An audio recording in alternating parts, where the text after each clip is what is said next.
શ્રી રાધે કૃષ્ણ મહિલા મંડળ દ્વારા શ્રીમદ ભાગવત કથાનું આયોજન કરવામાં આવ્યું છે, જેમાં લોકોને પધારવા માટે આમંત્રણ પાઠવવામાં આવ્યું છે. વલ્લભનગર સોસાયટી છાપરાભાટા રોડ ઉપર શ્રીમદ ભાગવત કથાનું આયોજન કરવામાં આવ્યું છે.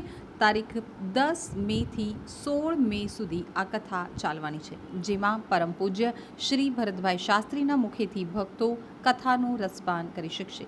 આ ભાગવત કથામાં તમામ લોકોને પધારવા શ્રી રાધે કૃષ્ણ મહિલા મંડળ તરફથી આમંત્રણ આપવામાં આવ્યું છે. કથાને લઈ વિવિધ આયોજનો કરવામાં આવ્યા છે, જેમ કે કપિલ પ્રાગટ્ય, રામ પ્રાગટ્ય, દૃષિ પ્રાગટ્ય, વામન પ્રાગટ્ય, ગોવર્ધન પૂજા, કૃષ્ણ પ્રાગટ્ય, રૂક્ષ્મણી વિવાહ અને સુદામા ચરિત્ર વગેરે પ્રસંગની ઉજવણી કરવામાં આવશે.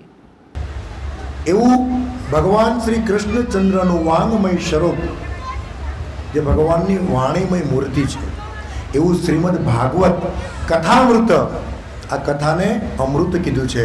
તો એવું શ્રીમદ ભાગવત કથામૃતનું આયોજન અમારે એમ કહેવાય પરમ વૈષ્ણવ, પરમ કૃષ્ણ અનુરાગી એવું વલ્લભનગર સોસાયટી અમરોલી વિસ્તારમાં આવેલી છે, છાપરાભાટા રોડ ઉપર વલ્લભનગર સોસાયટી, અને તેમાં રાધા કૃષ્ણ મહિલા મંડળ દ્વારા આયોજિત આ કથા છે. અને આખું રાધા મંડળ એ પરમ વૈષ્ણવ છે. આ દરેક બહેનોના અતિ પરિશ્રમથી, કારણ કે સાહેબ આવા આયોજનો એમને નથી થતા. આવા આયોજનને સાર્થક કરવા માટે પ્રયાસ કરવો પડે. અને હું રાધા કૃષ્ણ મહિલા મંડળની બહેનોને ખૂબ ખૂબ ધન્યવાદ આપું છું.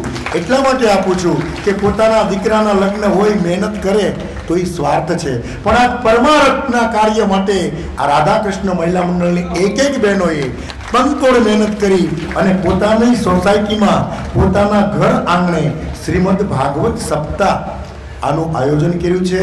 જે આયોજનની અંદર સોસાયટીમાં રહેવાવાળા તમામ લોકો, એમ કહેવાય સાહેબ કે 60 વર્ષના દાદાથી લઈ અને 5 વર્ષના બાળકનો પણ આ કથામાં સહયોગ છે. બધાના નામ મને નથી આવડતા, માટે બધાના નામ નથી લઈ શકતો. આ સોસાયટીના પ્રમુખ એવા અમીલભાઈ આહિર, એમનો પૂરી સોસાયટીનો, અને મેં કહ્યું તેમ 60 વર્ષના દાદાથી લઈ અને 5 વર્ષના બાળકનો આ કથામાં સહયોગ છે. આપણા ધર્મનો પ્રચાર અને પ્રસાર કરવા હેતુથી આપણે આ શ્રીમદ ભાગવત કથા વલ્લભનગર સોસાયટીમાં છાપરાભાટા રોડ ઉપર અમે કરી રહ્યા છીએ. અને અમારી કથાનો આજે 6થો દિવસ છે. આજનો અમારી કથાનો જે પ્રસંગ છે એ કૃષ્ણ અને રૂકમણીનો વિવાહનો પ્રસંગ છે, અને એ પ્રસંગ તરફ અમે જઈ રહ્યા છીએ.